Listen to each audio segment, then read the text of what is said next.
So the defense is good. This is going to be a fun matchup because this is one of those teams historically has always given us trouble. They give everybody trouble. They're just a very culturally they're just a very good defense. They're fun to watch, man. Like I root for them when you're not playing them because they're a fun team to watch. Now offensively, obviously Derek Carr is not David. Goodness, Derek Carr is under center. He's already coming over from Las Vegas.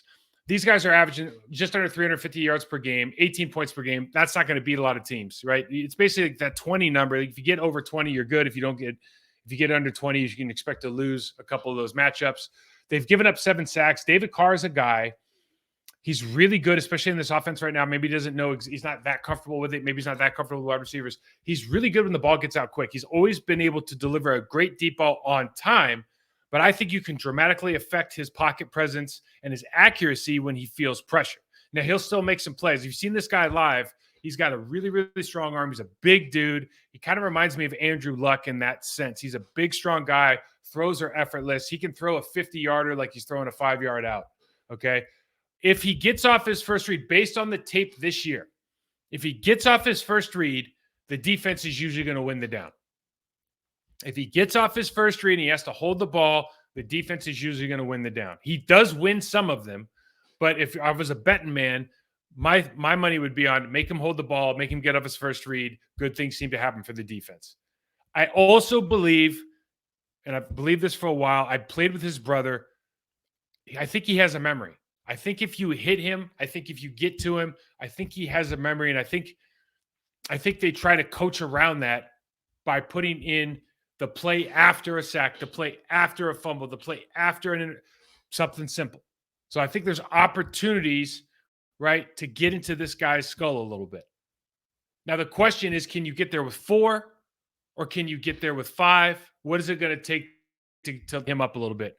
Because this is a defensive-led team. And the offense is trying to sort things out without Kamara. They got a new quarterback. We got to see there's some questions along the offensive line. And what is it are they going to try to attack us with? I think they're going to try to attack us with downhill running. I think they're going to really try to lean on Chris Olave and Michael Thomas. But, I'm going to play a new game here. Find the fish. When you're watching film as a player, you're sitting in there with your boys, okay? Everyone's got their snacks, right? You're in early morning session. Maybe it's a Tuesday. Sit down, turn the tape on, and we play Find the Fish, right? So if it was Find the Fish on offense, we're looking at that one defensive player along the line, hopefully, that you're like, dude, we're going to take advantage of that guy or that linebacker. He does not like contact, right? We want to run right at this guy. If I'm a defense and I'm watching this tape, I think they got good players all over the board. I think Derek Carr is a good quarterback in the National Football League. I think the receivers are excellent. They can play at all 3 levels. They can run every route you want. Missing Kamara is a big deal, but Jamal Williams is first of all, he's a dog. We know that already. And he's just a hard playing guy. Like, you don't take him for granted. I think the right side of their offensive line is good. Are they elite? I don't know, but they're really good. I think the left side of their line, if you're asking me, I found the fish, especially against this last game. Now, I don't know if we have a Derek Brown. I made the statement that Kenny's just as good as Derek last week. Kenny's got to go prove that. Derek Brown's playing at a really high level. So this is 2 weeks we watched people against the Panthers defense. But this is the kind of stuff that we've seen now with the Saints. Literally crossing over, guys going the wrong direction. I think this is just a mental error from that. Trevor Penning, everybody remembers, small school kid 2 years ago, was at the combine. He's getting in a fight like every play. He's all over sports, all these stupid Instagram things like, oh, this guy's so tough, blah blah blah. He likes to fight after plays and he fishes. The whistle's done and he's shoving guys. That's who this guy is. He actually got. I think it was Shaq Thompson got hurt because this guy got hip to judo tossed from one of the dudes on Carolina last week. But these guys make mistakes. These guys have footwork issues. They're not bad players. Talking about James Hurst, he's been in the league for a number of years now. Okay, but you can take advantage of this guy, run or pass. He just gets beat. You see, this is a very relatively easy pickup. These guys are going to just run a tackle down, end down, and then linebacker Franklin Louis is going to come around. This is an easy pickup for the center guard and left tackle, right? But this left guard's footwork is really bad. He lunges over the top of himself. He's out of control. They get in and make the play. Like these kind of things are, this is what's on tape. This is what's available. Same thing. Now we got 97 coming in, or excuse me, coming outside here and just almost, honestly, you watch this again, he almost knocks Derek Carr right in half. He almost saws him right in half. I mean, that's painful to watch. Okay, so ball's out. We talk about a little bit as far as pressure, accuracy issues. Now, in the run game, you got to force these guys. This is a down. Jamal Williams, we know he's a downhill player. Okay, the backup, Tony Jones Jr., downhill player. We want to force them to bounce. Okay, if you bounce them in the run game, like this is a standard power play. We get a little bit of penetration here. They do a good job at the defensive end position of gumming it up.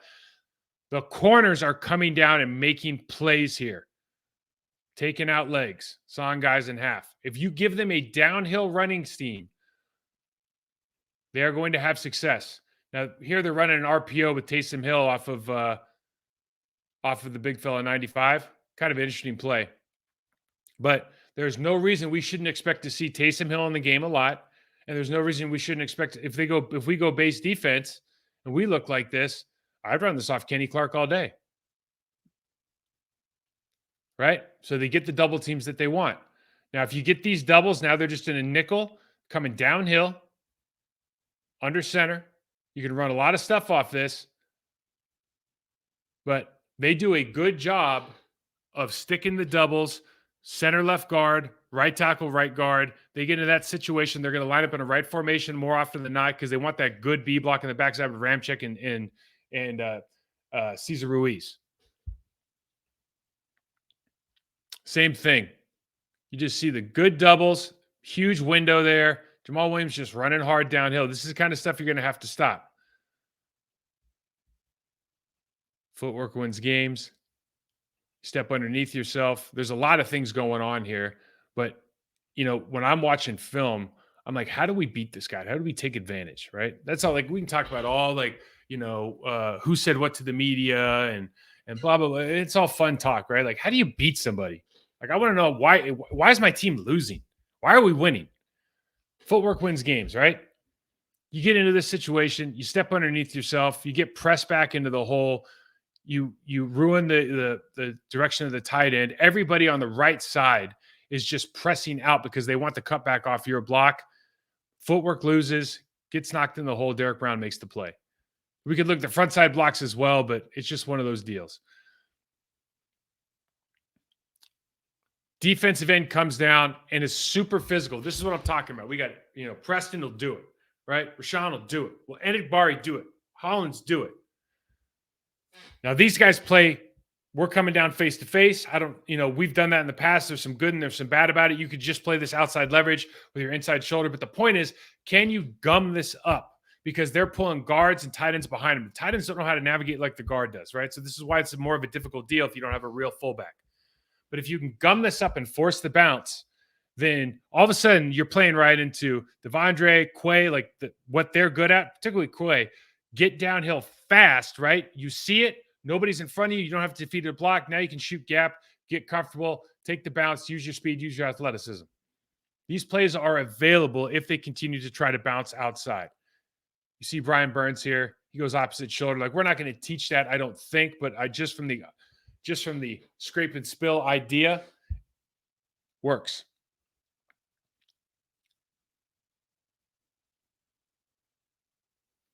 Hard time getting up on the second level, right? This is another edition of Looks Good on Paper. What are we talking about? Okay. You have a left formation. 2 tight ends to the left. They're in base defense. Excuse me, I think they're still in nickel, and that's Frank Louvu, number 49, over the right tackle. Okay, yeah, but they're running their 5 down line. Look, they've got a safety out to the side. The first tight end from the left is going to release out. So you basically have this double team, and then you have a guard tackle double team out to 54. the expectation is that this ball goes outside, right? You got a stand-up defensive end. You should be able to double and get the edge on. What is the problem? The problem is if the guard and the tackle are planning on slipping this, in other words, double teaming up to 54, and 54 just wants to shoot his gun, you are never getting there. So when I say it looks good on paper, it's not like this can't be blocked, but this can only be blocked if you have a you-me call.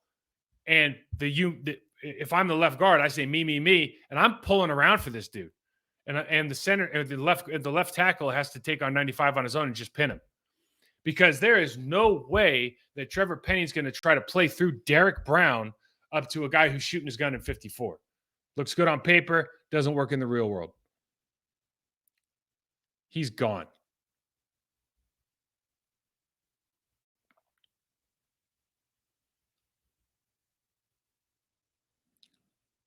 Got the under center play action. A lot of the stuff they're going to try to run, they like to play right-handed. Not always, but they like to play right-handed. Right-handed quarterback is more comfortable. And this is what I feel like the Saints have done this forever.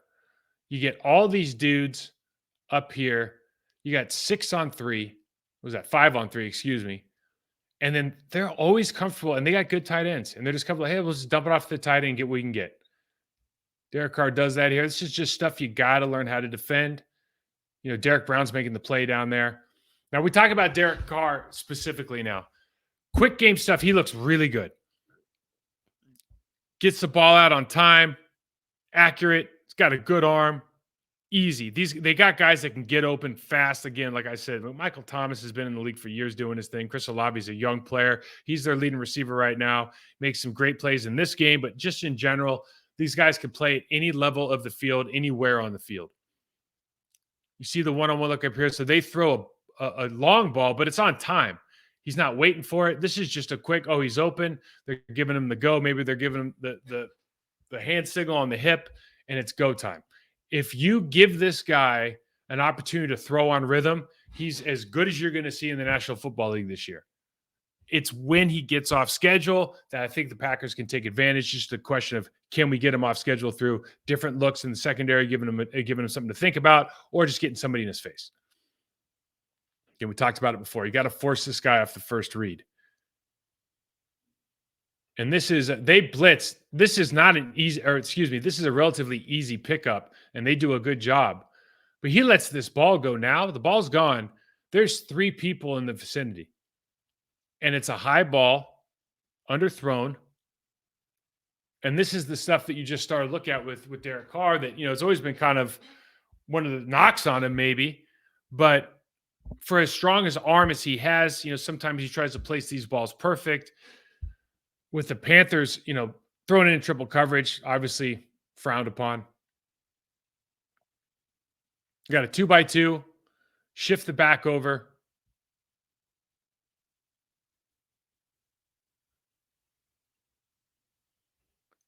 And you can tell by his drop. Ball's gone. The ball needs to be right now, hitch and go. Right now, if he hitches and throws, he's good. For whatever reason, he's not ready. Doesn't feel good about it. Sees the pressure. There was a 3-part series here. There's a 3-play sequence. It was pick, incomplete, sack. And trying to make it easy for him. And why do they get sacked? We go back to that left side of the line. Beat inside. I think we can take advantage. This is one of those weeks where, everyone talks about Van Ness going inside. I don't know if it's Van Ness, but you got to put a defensive end on their guards. A defensive end on their guards, particularly their left guard, just dealing with that speed is going to be something that he just doesn't move his feet well enough. This is the old Justin Tuck Giants versus the Patriots that changed the game. Bring that defensive end down. It's got a little wiggle to him and put him in there and just give him a 2-way go in passing situations. You probably could do this with Wyatt, to be honest with you. But this is one of those deals where I want to give this guy a free rush and I want to get everybody else out of the way.